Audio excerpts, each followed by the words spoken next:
তখন আমার নতুন, নতুন বিয়ে হয়। অনেক স্বপ্ন নিয়ে ঘর বেঁধেছিলাম। কিন্তু বিয়ের কিছু মাস যেতে না যেতেই আমি বুঝতে পারি, ৪ দেয়ালের মাঝে একা, একা থাকাটা কতটা কষ্টের। আমি গ্রামে বড় হয়েছি। আমার পরিবারটা ছিল যৌথ পরিবার। সেখানে আমরা বাবা, মা, ভাই, বোন, চাচা, চাচী, দাদা, দাদি সবাই একসাথে থাকতাম। খুব হাসি-খুশির মধ্য দিয়েই বড় হয়েছি। কিন্তু বিয়ের পর যখন স্বামীর সংসার শুরু করি, তখন একা, একা থাকতে আমার খুব কষ্ট হয়ে যায়। কারণ আমার স্বামী সকালবেলা অফিসে চলে যেত। তার ফিরতে, ফিরতে রাত হয়ে যেত। বাসায় সারাদিন একা, একা থাকার কারণে কথা বলার জন্য আমার একটা মানুষ ছিল না। সারাদিন চুপচাপ একা, একা শুয়ে বসে থাকতাম। আর এভাবে থাকতে, থাকতে আমি অনেকটাই ডিপ্রেসড হয়ে যাই। খুব মেজাজটা খিটখিটে থাকতো। আর এটা দেখে আমার স্বামী আমাকে বলে, "তোমার যেহেতু একা, একা থাকতে ভালো লাগে না, বোরিং লাগে, সেহেতু তুমি তোমার ছোট বোন রিয়াকে বাসায় আনো। ও এখানে থাকলে তোমার ভালো লাগবে।" তখন এই কথাটা শুনে আমি খুব খুশি হয়েছিলাম। তখন একবারের জন্যও বুঝতে পারিনি, আমার ছোট বোনের এই বাসায় আসাটাই আমার জীবনের কাল হয়ে দাঁড়াবে।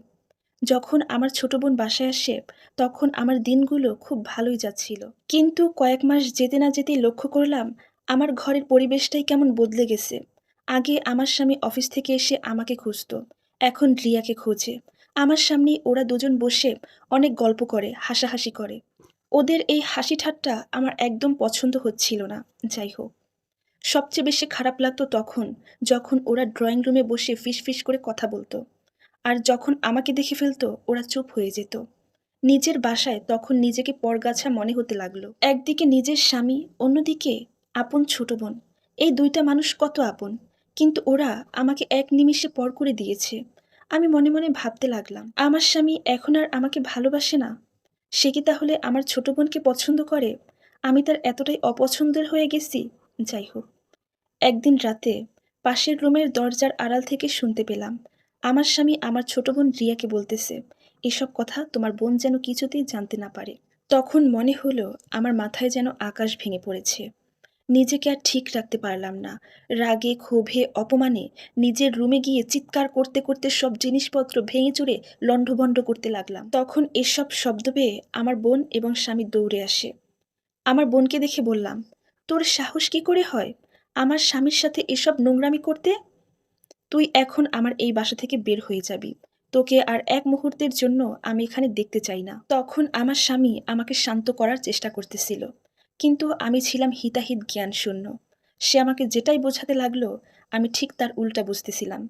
আমি তাকে বললাম, তোমার মতো এত নোংরা মানুষের সাথে আমি কখনোই সংসার করতে পারবো না। তুমি আমার ছোট বোনের সাথে এত বড় নোংরামিটা কিভাবে করছো? তোমার বিবেকে বাঁধেনি? তুমি এই মুহূর্তে দাঁড়িয়ে আমাকে ডিভোর্স দিবে। তোমার সাথে আর একদিনও সংসার করব না। এই বলে কান্না করতে, করতে নিজের ব্যাগপত্র গুছিয়ে নিয়ে যখন বাসা থেকে বের হয়ে যাচ্ছিলাম, ঠিক তখন আমার স্বামী আমার পা দুটো জড়িয়ে ধরে কাঁদতে লাগলো। একজন পুরুষ মানুষ এভাবে একজন নারীর পা জড়িয়ে ধরে কাঁদলে কতটা অসহায় লাগে তাকে, সেটা আমি সেদিন বুঝেছিলাম।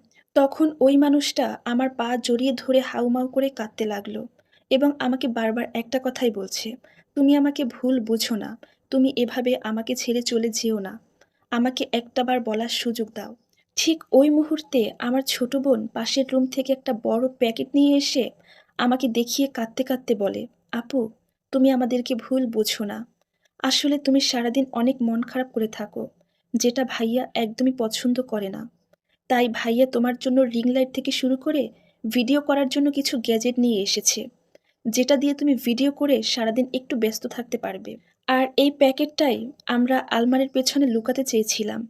ভাইয়া চেয়েছিল তোমাকে সারপ্রাইজ দিতে, যার জন্য আমাকে এইসব কথা তোমাকে বলতে বারণ করছে। এইসব কথা শুনে আমি তখন স্তব্ধ হয়ে বসে পড়লাম। আর ওই মানুষটার দিকে অবাক দৃষ্টিতে তাকিয়ে রইলাম। সে আমাকে হারানোর ভয়ে এরকম হাউমাউ করে কান্না করতেছে। একটা মানুষকে কি পরিমাণ ভালোবাসলে তার মুখে হাসি ফোটানোর কথা চিন্তা করে এত কিছু করে। আর আমি কিনা সেই মানুষটাকে ভুল বুঝে তাকে ডিভোর্স দিতে চেয়েছিলাম। সেদিন আমি বুঝেছিলাম সন্দেহ কোনো সমাধান নয়। সামান্য ভুল বোঝাবুঝির কারণে তিলকে তাল বানিয়ে নিজের সংসারটা নিজের হাতে প্রায় ভেঙেই দিচ্ছিলাম। আলহামদুলিল্লাহ, সেদিন আমার স্বামী আমাকে ফিরিয়ে নিয়েছিল।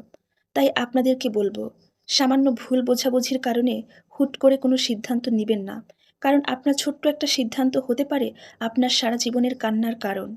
আর এই সম্পূর্ণ স্টোরিটা সংগৃহীত, যার সাথে আমার বাস্তব জীবনের কোনো মিল নেই। ধন্যবাদ।